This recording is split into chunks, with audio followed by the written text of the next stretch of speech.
അദ്ദേഹത്തിന് ക്യാൻസറാണ്.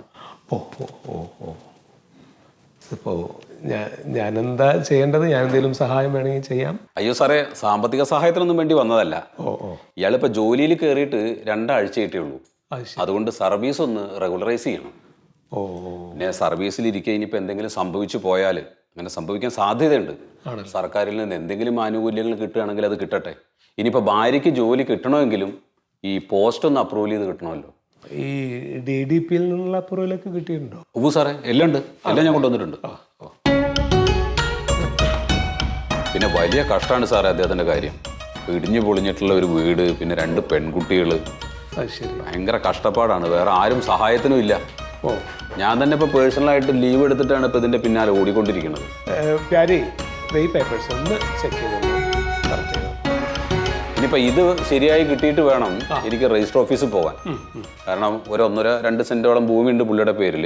അതൊന്ന് വൈഫിൻ്റെ പേരിലേക്ക് മാറ്റണം. ഇപ്പൊ കറക്റ്റ് ചെയ്ത് കൊണ്ടുപോകാം. പേരെന്താ പറഞ്ഞത്? എൻ്റെ പേര് സത്യശീലൻ. മേരിക്കുട്ടിൻ്റെ വിസയല്ലേ?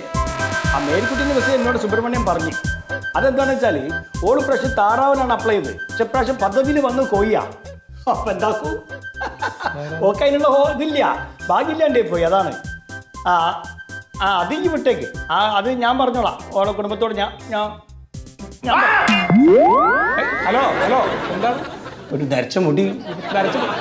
എന്താ ഞങ്ങളിവിടെ ഒരു കാര്യം സംസാരിച്ചോണ്ടിരിക്കുന്നത് കാണുന്നില്ലേ? അല്ല, ആ കാര്യം സംസാരിക്കുന്നതിനാണല്ലോ ഞാനും വന്നത്. എന്ത് കാര്യം? ഉണ്ണിരാജിന്റെ കാര്യല്ലേ? എന്താണ്? ഉണ്ണിരാജിന്റെ കാര്യല്ലേ? അത് മനസ്സിലായി. നിങ്ങളിപ്പോ തൽക്കാലം പുറത്തേക്ക്. അല്ല, അത് പെട്ടെന്ന് ശരിയായി കൊടുക്കണേ. കാരണം മൂപ്പർക്ക് അത്രയും വയ്യാണ്ട് കിടക്കുകയാണ് ആളെ. സുഹൃത്തെ, നിങ്ങളുടെ പേരെന്താ? എന്റെ ഒരു മൊയ്തു. ആ മൊയ്തു, പുറത്തേക്ക്.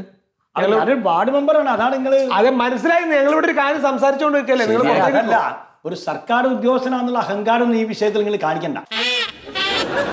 പുറത്തേക്ക് കേട്ടോ? പുറത്തേക്ക്.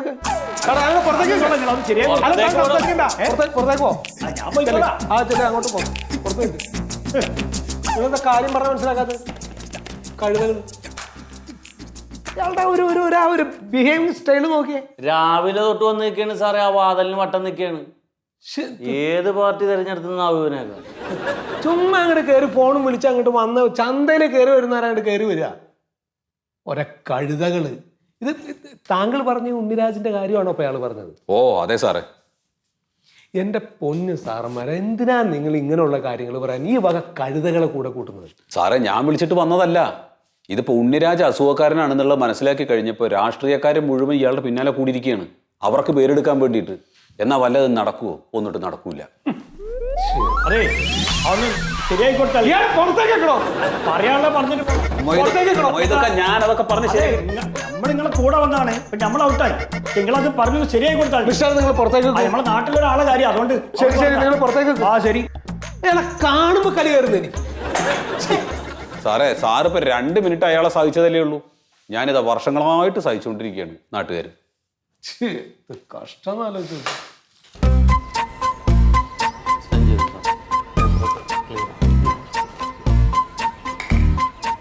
കഴിഞ്ഞല്ലേ?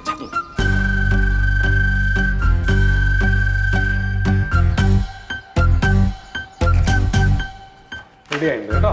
ഓ ആയിക്കോട്ടെ സാറേ. അപ്പോൾ എനിക്ക് കാര്യങ്ങൾ നടക്കട്ടെ. ആ, അപ്പോൾ ഞാൻ മറ്റേ രജിസ്റ്റർ ഓഫീസിൽ പോകണം. ഓ അങ്ങനെ ആവട്ടെ, അങ്ങനെ ആവട്ടെ. അപ്പോൾ വലിയ ഉപകാരം സാറേ. ഓ ആയിക്കോട്ടെ. എന്തോ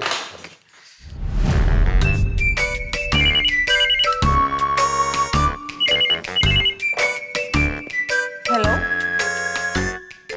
അതെ, സബ് രജിസ്ട്രാറാണ്. നിങ്ങൾ എന്താ കാര്യമെന്ന് പറ. ബിന്ദു മനോജോ?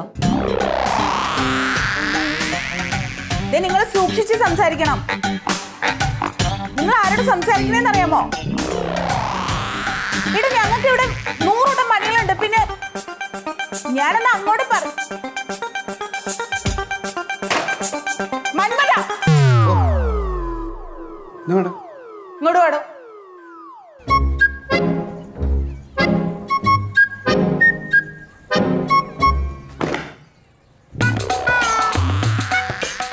കഴിഞ്ഞ ദിവസം ഇവിടെ കല്യാണം രജിസ്റ്റർ ചെയ്യാൻ വന്ന ബിന്ദു മനോജിനെ ഓർമ്മയുണ്ടോ? ഏത് ബിന്ദു? ഏത് മനോജ് മാഡം? ഓർമ്മയില്ലേ? അവര് കൊണ്ടുതന്ന ലഡു ഒക്കെ തിന്നണുണ്ടല്ലോ. മറ്റേ ചുമന്ന ലഡു കൊണ്ടുവന്ന ബിന്ദു മനോജ്. അവരൊക്കെ ആ ബിന്ദുവിന്റെ വീട്ടിലേക്ക് താൻ വിളിച്ചു പറഞ്ഞോ? ഞാനെന്തിനു വിളിച്ചു പറയണം? താൻ വിളിച്ചു പറഞ്ഞെന്നാണല്ലോ അവര് പറഞ്ഞേ. ആ, ഇതാണ് മാഡത്തിന്റെ കുഴപ്പം. ഒരു 4-5 കൊല്ലമായിട്ട് ഒരുമിച്ച് ജോലി ചെയ്യണ എന്നെ വിശ്വാസമല്ല. ഇപ്പൊ ഫോണിൽ ആരോ വിളിച്ചു പറഞ്ഞാൽ അവരെയാണ് വിശ്വാസം. ദേ മന്മത, ഇവിടെ തനിക്കിത് എന്തിന്റെ കിടത്താൻ എന്തിനാ വിളിച്ചു പറഞ്ഞേന്ന്? അതെ മാഡം, ഇവിടെ നമ്മുടെ നോട്ടീസ് ബോർഡിൽ രജിസ്റ്റർ ചെയ്ത് ഇട്ടിട്ടുണ്ട്. 10-30 ദിവസം അതിനകത്ത് കിടക്കും. അപ്പൊ അത് കുഴപ്പമില്ല. അപ്പൊ ഞാൻ വിളിച്ചു പറഞ്ഞാൽ എന്താണ് തെറ്റ്? അത് നിയമം. താൻ കാണിച്ചത് തോന്നിയവാസം. അപ്പൊ നമ്മുടെ നോട്ടീസ് ബോർഡിൽ ഇട്ടേക്കണത് നിയമം, ഞാൻ വിളിച്ചു പറയണത് തോന്നിയവസം. കൊള്ളാം മാഡം, കൊള്ളാം. ഇവിടെ താൻ എന്റെ പായുന്ന നല്ലത് കേൾക്കും. കഴിഞ്ഞ ആഴ്ച ആ നിമിഷ പ്രമോദ് ഇവിടെ വന്ന് കല്യാണം രജിസ്റ്റർ ചെയ്ത് പോയില്ല. അപ്പൊ തന്നെ ആ കൊച്ചിന്റെ വീട്ടിലേക്ക് വിളിച്ചു പറഞ്ഞു. അവരുടെ വായിരിക്കണത് ഞാൻ തന്നെ കേട്ടെ. അന്ന് ഞാൻ തന്നെ വാൺ ചെയ്തതല്ലേ, ഇനി മേലെ എങ്ങനെ ഉണ്ടാവരുതെന്ന് പറഞ്ഞതാണോ എന്നോട്? പറഞ്ഞു മാഡം.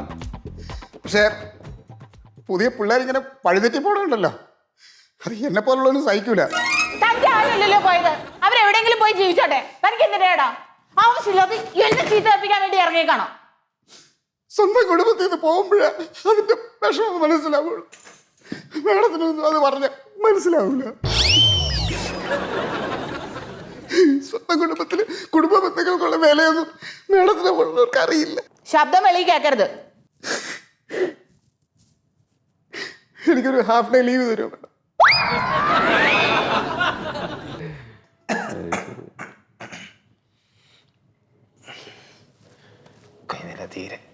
തുണി കഴിഞ്ഞല്ലോ.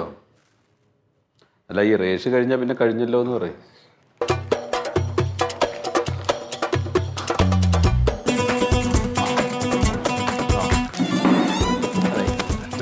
ആധാരം എഴുതി എൻ്റെ കോപ്പി കിട്ടിയിട്ടുണ്ട്. ഞാനിതൊന്ന് വായിക്കാതെ. ഇപ്പം ഇത് പറഞ്ഞ പോലെ തന്നെയാണോ എഴുതിയിരിക്കണമെന്ന് അറിയണ്ടേ? ഉറപ്പുവരുത്ത ശ്രദ്ധിച്ചോളൂ കേട്ടോ. 2020 ആണ്ട് ആഗസ്റ്റ് മാസം 21-ാം തീയതി ചവറ വില്ലേജിൽ പത്മന കോലോത്തുമുറിയിൽ പയനം തറവാട്ട് തൊടി വീട്ടിൽ ഉണ്ണി തൻ്റെ ഭാര്യ 30 വയസ്സുള്ള ലളിതാകുമാരിക്ക് എഴുതി കൊടുക്കുന്ന ധനനിശ്ചയാധാരം എൻ്റെ ഭാര്യയുമായുള്ള കടപ്പാടും കടമയും. അതെ, ഇനിയിപ്പോൾ അത് വായിക്കണം എന്നില്ല ചേട്ടാ. നമുക്കൊരു കാര്യം ചെയ്യാം, എത്രയും പെട്ടെന്ന് അതിൻ്റെ റേഷൻ നടത്തുകയാണ് വേണ്ടത്. എന്നാൽ പിന്നെ നമുക്ക് റേഷൻ ചെയ്യാം. അത് മതി, അത് മതി. അല്ല, ഒരു പ്രശ്നമുണ്ട്. ഈ 3ാമത്തെ നിലയിലാണ് റേഷൻ ഓഫീസ് ഉള്ളത്. നമുക്കിവിടെ ലിഫ്റ്റില്ല, സ്റ്റെപ്പ് കയറിയിട്ട് വേണം പോകാൻ. ഇപ്പോൾ ഉണ്ണിക്ക് ഈ അവസ്ഥയിൽ അങ്ങോട്ട് കയറി വരാൻ പറ്റുമോ? അത് ബുദ്ധിമുട്ടാണ്. അപ്പം എന്താ ചെയ്യുക? ഒരു കാര്യം ചോദിച്ചു, ചേട്ടൻ പോയിട്ട് റൈസാരുടെ അടുത്ത് ഒന്ന് സംസാരിക്കുക. ഇങ്ങനെ സുഖമില്ലാത്ത ഒരാളാണ്, അപ്പോൾ അതുകൊണ്ട് എത്രയും പെട്ടെന്ന് അതിൻ്റെ രജിസ്റ്റർ നടത്തി കൊടുക്കണം എന്ന് പറയൂ. അല്ല, അപ്പോൾ അത് പോയി ഒപ്പിടാണ്ട് ഞാൻ ഒന്ന് സംസാരിച്ചു നോക്കാം. ആളങ്ങനെ വഴങ്ങുന്ന ആളല്ല, ഒന്ന് സംസാരിച്ചോക്കട്ടെ. ഞാൻ സംസാരിച്ചിട്ട് വരാം.